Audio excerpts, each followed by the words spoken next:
Hi, and a warm welcome to today's episode. We are continuing with the topic of intentional parenthood that we had begun with a story. In the previous episode, I will tag it quack you. Okay, let's start again. Take two.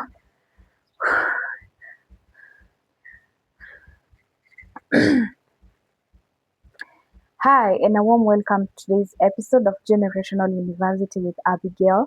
Today, we continue with the topic of intentional parenthood that we had started with my story. It was related to the story of the young man, Waki MTC, the one that died in Thika Road because he didn't have fare. And I told my story of how I encountered good people in Nairobi town and a woman and a policeman who acted well. I will tag the episode so that you can follow up. And today I thought about a follow up with an example from the Bible. And one of the people that I really admire in this day and age where fathers are not showing up for their roles that they're supposed to be doing, the role of fatherhood, and also our men like tumewadimin, and they feel like they're not needed. And our mothers, and which I actually appreciate our mothers, but I don't feel like they should be outdoing themselves the way they do. They should not be sacrificing themselves the way they do. Um, if our fathers had really stepped up, if we had given our fathers their office legally, if we had allowed them to thrive as fathers and the foundations of our family, we would really be having such a better society. We would be having a better world. And for the sake of the young men who are becoming dads, for the sake of those who are co-parenting with their, I don't like calling them baby mamas, with the mothers of their children, even if they are not together. I feel like you need someone to hold your hand. You need someone to encourage you to continue doing the good work. Yeah. And so, one of the beautiful examples that I admire, and I really pray and hope that my husband will be like Job. Yeah, I already said it's Job because he really showed up as a priest for his family, and as much as God alikuwa aliambia hadi he like God would testify on his behalf kwa shetani. He was like, that is my faithful. Have you like encountered my faithful servant Job while like the devil was going around the world akizunguka zunguka huko. And you see, God had confidence in Job. And the funny bit is Job hata hakukuwa kwa lineage ya Jacob. He was in the lineage of Esau, the brother of Jacob. And you can really imagine that hata hakukuwa kwa hiyo, like we can call it the lineage that God had chosen, because Jacob ndo akakuja akaitwa Israel, and that is where the tribe of Israel, the whole family of Israel that had 12 tribes was born. But Esau was the brother to Jacob, and now Job ni descendant wa Esau. So I feel like it was very intentional. He didn't even do it at it because God had chosen them. But I love how he showed up. And the other day I was reading, I won't lie that I read the whole book. I was reading the book of Job, hivyo tu kurukaruka, and I decided to read the last chapter, that is chapter 42. And I bumped into the last verse, that is verse 16, Job chapter 42, verse 16, and it says, after this, Job lived 140 years. He like after the whole kujaribiwa period, and after like his Mali was restored, after his children were restored. That's why it says after all that had happened, Job lived 140 years. He saw his children and their children to the fourth generation. He saw his children and their children to the fourth generation. And so Job died an old man and full of years. So I thought, because I've also written a book from generation to generation, and it talks about the generational blessings. And one of the beautiful blessings in any family or in any generation is you getting to live to see your children and their children and their children. Because the fourth generation means where watoto wako, watoto wa watoto wako, na watoto wa watoto wa watoto wako. So that is a beautiful blessing. And the fact that Job, even he had mali, like he had wealth, it means that hakuishi hizo miaka zote akiteseka. No, And I asked myself, like, why did he have that share of generational blessing? We're not even told that he buried even one of his 10 children. We're not told he buried even one of his grandchildren or great grandchildren. We're told that he died an old man and full of years, and it is evident that he saw his children and their children to the fourth generation. So it was a livelihood of happiness and joy and peace and prosperity and good times. So why did he share that generational blessing? I asked myself. But I had read, so this was like an answer because I had read chapter 1. Let us go back to chapter 1. Chapter 1 of Job. Just a minute, I get there. Chapter 1 of Job. It says, I won't read let us just read the introduction for you to understand who Job was. In the land of Uz, there lived a man whose name was Job. This man was blameless and upright. He feared God and shunned evil. He had 7 sons and 3 daughters, and he owned 7,000 sheep, 3,000 camels, 500 yoke of oxen, and 500 donkeys, and had a large number of servants. He was the greatest man among all the people of the East. Now, verse 4, this is where I want you to get verse 4 and 5. His sons used to hold feasts in their homes on their birthdays, and they would invite their 3 sisters to eat and drink with them. When a period of feasting had run its course, Job would make arrangements for them to be purified. Early in the morning, he would sacrifice a burnt offering for each of them, thinking, perhaps my children have sinned and cast God in their hearts.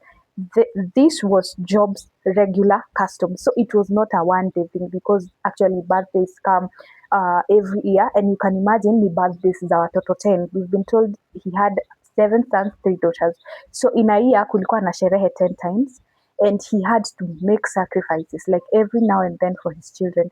And so today, because hiyo ilikuwa the Old Testament, that was the tradition, like you sacrifice animals to atone for the sins of yourself and the people as a priest. But you see, now that Job hakukuwa kwa the house of Israel, hangekufanyiwa hizi rights na a Levite. But as a father of the house, he understood that he was the priest of the house, and it was his responsibility to play his part and make sure that God was like watoto wake na God, they also had a beautiful relationship the same way he and God had. And I just love his humility, his patience as a parent, and I just love Job to say me. And I also thought about how after amekuwa tried and his friends are like, God is unfair to you, curse him. And they go on to talk about God vibaya. You can read hizo conversations zao na hadi his wife, conversations zao na Job wakijaribu kumconsole because he lost everything, akapata boils, akapata like his body was sick, he lost everything, his wife turned against him, he's telling him curse God and die. But Job held on. I think I also admire his faith. I also bumped into chapter 27, verse after amepewa hizo advices zote. It actually reads the subtitle, Job's final words to his friends. And Job continued his discourse, as surely as the Lord lives, who has denied me justice. So he knew, like in his heart, me hakuna kitu wrong nimefanya. It's just God denied me justice. I don't know how many of us can really stand before God and say, God, you're denying me just like at the core of my heart.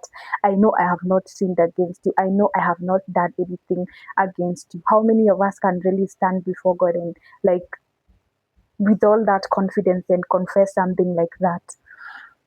And as long as I have life within me, okay, or as surely as God lives, who has denied me justice, the Almighty who has made my life bitter, as long as I have life within me, the breath of God in my nostril, he also understood, hata hii breath niko nayo, it is God who supplied me with it.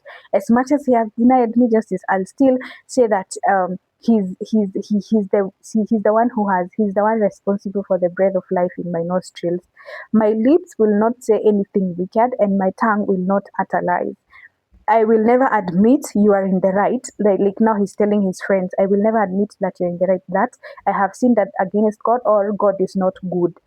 I will never Oh, I will never admit you are in the right till I die. I will not deny my integrity. I will maintain my innocence and never let go of it. My concerns will not reproach me as long as I live. So I admire his stand, first of all as a man, because also as a parent, there's no way you're going to be able to uh, to to to stand in the gap for this for your children. There's no way you're going to be like a mediator between God and your children if your faith is shaky, if you don't really have a firm faith in God, if you're the person mwenye anaendanga na waves leo. When things are good, me and God were good.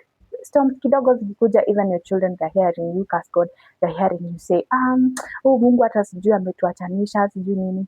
So I feel like even in the toughest of times, I feel like your faith should really be firm, that you can be a good example to God, because I also talk about how parents or the older generations are supposed to show, like to tell us how God showed up for them kitambo.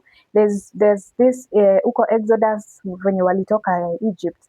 I remember several occasions hata manna they were told to put it in a jar waiweke ndio generations to come watambiwa like there will be evidence of what God had done.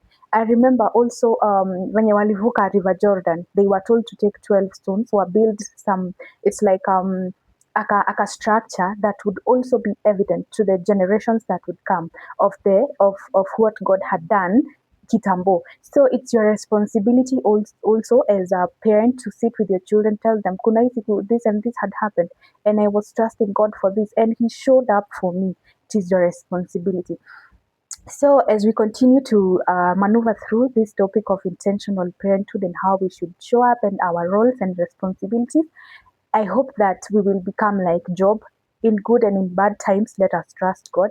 Let us teach our children. And because also, like I said before, we're not in the era of sacrificing bulls and goats and the blood of animals. Right now, we're under the blood of Jesus. We're under the dispensation of grace. And just do fellowships in your home. Introduce your children to God as early as possible. Let them be friends with Jesus. And as much as also I say usibebe dhambi za watoto wako on your shoulders until depression is killing you and all, just learn how to. We're not told like Job ati alienda akawakashifu ama alikuwa amebeba hizo mizigo zao ama alikuwa anashinda amelialia ama amelament juu ya dhambi zao. He did his part. Do your part. Tell them about Jesus. Introduce them to Jesus. Live a livelihood that will be evident enough that you and God are friends, and a journey that your children will desire. Like for me today, I have chosen to be a Christian. I have chosen to have a relationship with God at a personal level because I have seen the evidence of living in partnership with God from my mom and my dad, and that is how it should be. So have a blessed week ahead. See you on the next episode.